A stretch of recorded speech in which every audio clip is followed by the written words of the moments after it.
Ok ladies, aujourd'hui on se retrouve pour une nouvelle vidéo sur comment améliorer ses logos. On se retrouve tout de suite.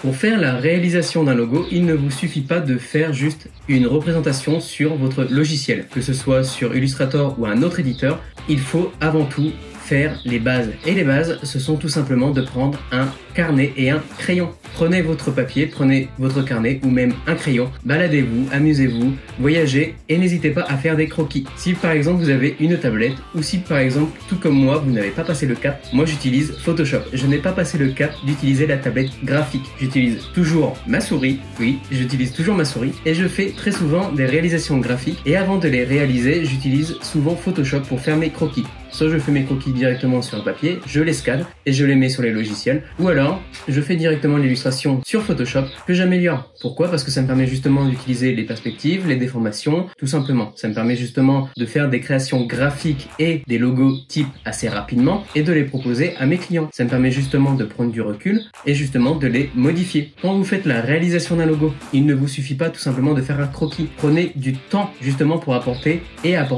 une plus-value à votre logo. C'est-à-dire, quand vous faites un logo, par exemple sous Photoshop, prenez du temps, faites autre chose pendant 30 à 20 minutes et revenez sur votre logo. Vous allez voir que votre œil, une fois qu'il est focalisé sur quelque chose, il ne voit plus forcément les défauts. Et c'est ça qui est embêtant dans notre métier, c'est de prendre du recul sur chaque chose que l'on entreprend. Que ce soit des réalisations pour le web, des compositions pour le print ou même des créations d'identité ou de branding. Que ce soit de la typographie, de l'illustration ou des logotypes, n'hésitez pas à revoir vos bases. Les bases sont les fondamentaux de votre graphisme. Vous allez les améliorer, vous allez enrichir votre connaissance avec des vernissages, des expositions ou même des livres que vous avez achetés et vous allez travailler votre technique et les bases vous serviront dans tous les corps de métier, que ce soit pour le web. Par exemple pour la typographie, les photomontages ou l'illustration. Vous allez aussi pour le print, les illustrations, les photos, le dessin. Vous allez toujours travailler vos bases et c'est ces bases-là qui vont vous permettre justement de vous améliorer.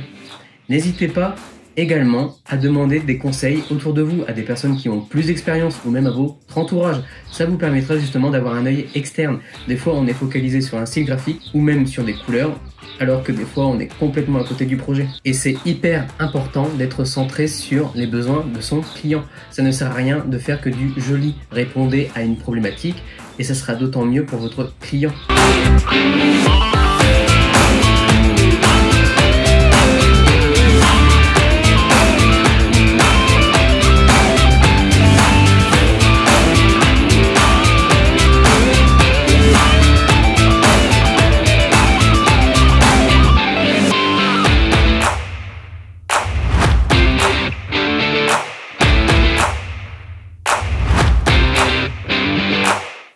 Donc voilà ladies, j'espère que vous avez apprécié la vidéo. N'hésitez pas à vous abonner à la chaîne YouTube, ça fait toujours plaisir, ou à laisser un message en bas dans la description.